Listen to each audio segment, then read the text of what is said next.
Jeez, can you believe last year I never talked about an evil Gundam?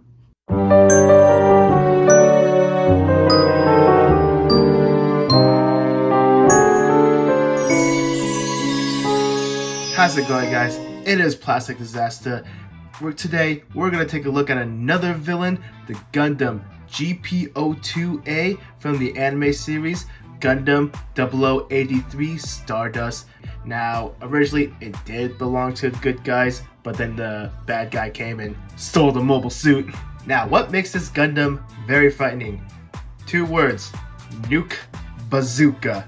But the pilot is a very honorable man, so that balances things out. Taking a look at the box art, we see the Gundam GP02A ready to fire the big boom.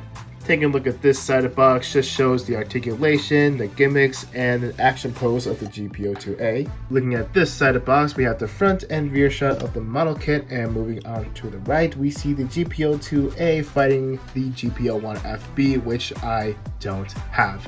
If you guys do have the GP01FB, let me know what your experience on that kit. After cracking open the box, we got 5 bags of runners and a manual. So looking at the cover of the manual, here is what the kit looks like when it's all painted up. And checking the parts list, and it's in color. I don't know how often we see this, but taking a look at it, it seems like we only have a few leftover polycaps. And moving on back of the manual just shows out the details, the atomic bazooka, action pose, rear view, and the color guide if you're planning on painting it. Runner A is going to be a multicolored runner. We got a big chunk of red, some blue, some gray, and a green beam saber effect parts. Runners B and C almost looks like the off-white color parts. Runner D is going to be the gray parts. Runner E is going to be the parts for the atomic bazooka. Runner F is going to be parts for the shield. Next up, you got some stickers and an old school polycap runner. And finally, what I really want to see is that this kit comes with its own action-based stand. So that's gonna be it for the unboxing. Now, I'm not gonna expect like too much from this because I know this is an older model kit, but I do expect some pretty nice things out of it. So I'm gonna put this kit together right now, and I'll see you guys right after. Here we got the GP02 all put together, and putting this together, well, it's definitely showing its age, I'll tell you that. Though, if I had to give like some positives about it, the color separation, I mean, it's not the worst, but it's not the best. But the good thing is there's like a lot of detail going on, which makes it easier for me to do some detail work on this kit. So moving on with sticker placement, starting with this, of course it goes onto the eyes, but I already went in and painted, and these stickers right here goes onto the forehead behind the V-fin, and again, I already went in and did some work on it. This sticker right here goes onto here, and while the 02 goes onto the shoulder. Now for all of these yellow stickers, these yellow circle ones goes onto the chest, and these stickers goes onto the big giant thrusters on the shoulders. Make sure you pay attention which side it goes to. And these tiny yellow stickers goes onto the side of the head. 02, well, of course, it goes on the 02 right there. This red and off-white sticker goes onto the crotch piece right here, and the gray and red stickers, those go onto the back of the legs. And these 2 red stickers go onto this part of the shin.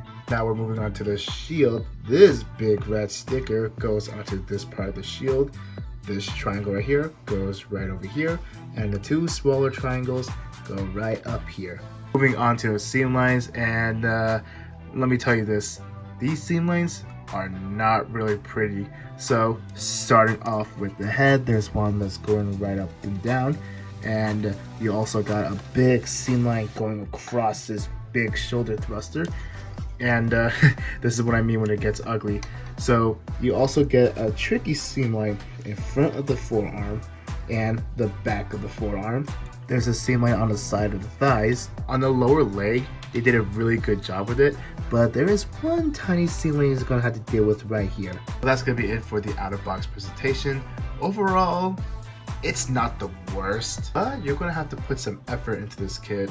So I'm going to be working on this, and I'll see you guys right after. And with a bit of work, here is what the GP02 looks like. And from my experience, doing some detail work on this kit, when it comes to working with yellow or white, it can be a little irritating at times because you will have to put in like a few layers of thin paint in order to make it look good. With enough patience, I'm sure you builders out there can do a much better job than I do.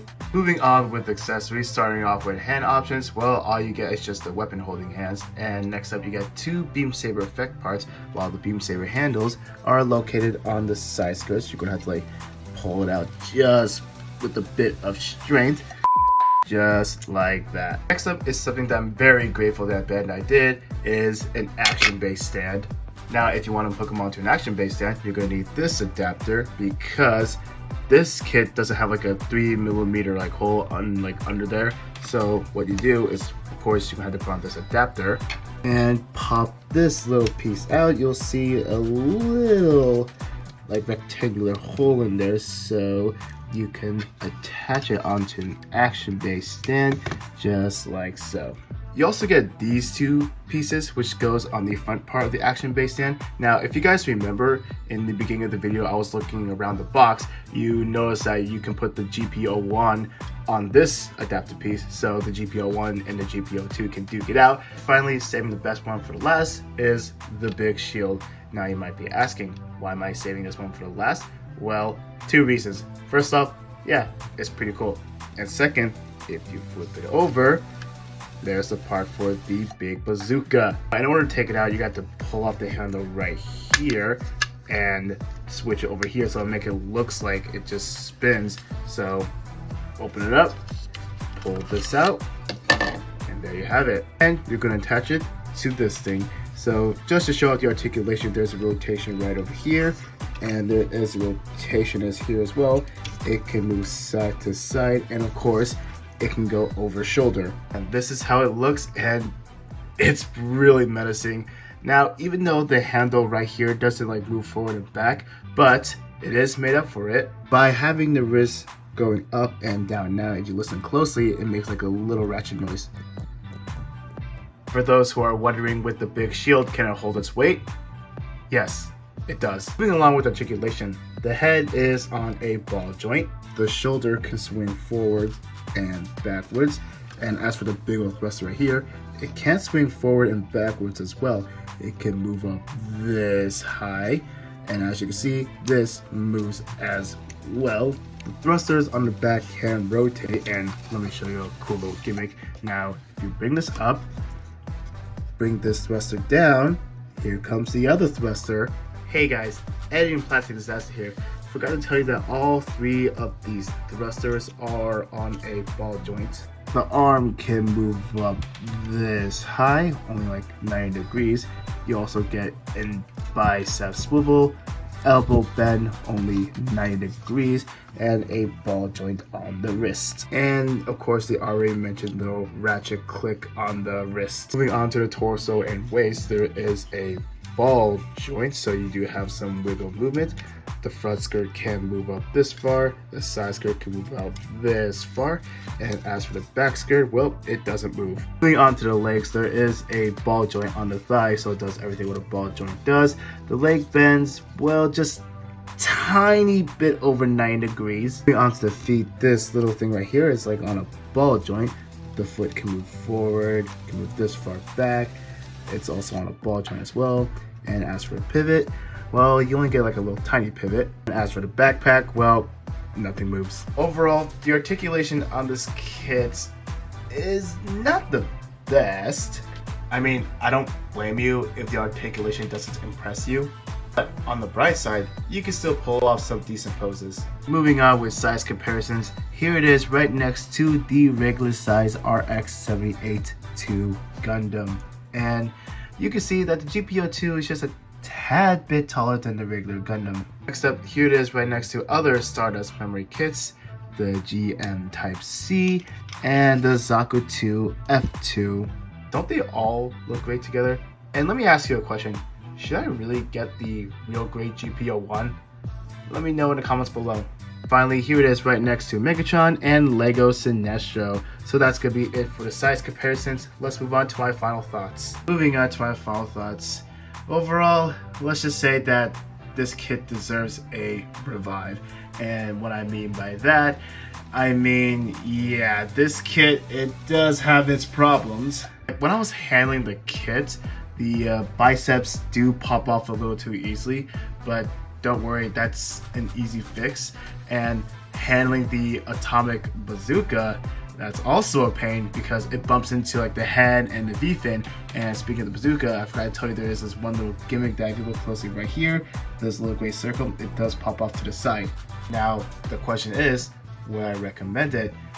Well, the thing is, like, I don't know when is Bandai is gonna go back to this Gundam and do a revive or something. I'm not sure if that's like the priority right now. And by the time of this video's release, this is the best we got unless Bandai makes an announcement or something. All I can say is I'll leave it up to you guys. So that's gonna be it for the review. Thank you guys so much for watching. If you guys are new here and want to see more content like this, be sure to subscribe so you won't miss out. Any questions, concerns, comment down below. I'll see you guys in the next video. Bandai, out of curiosity, when are you going to reprint this kit?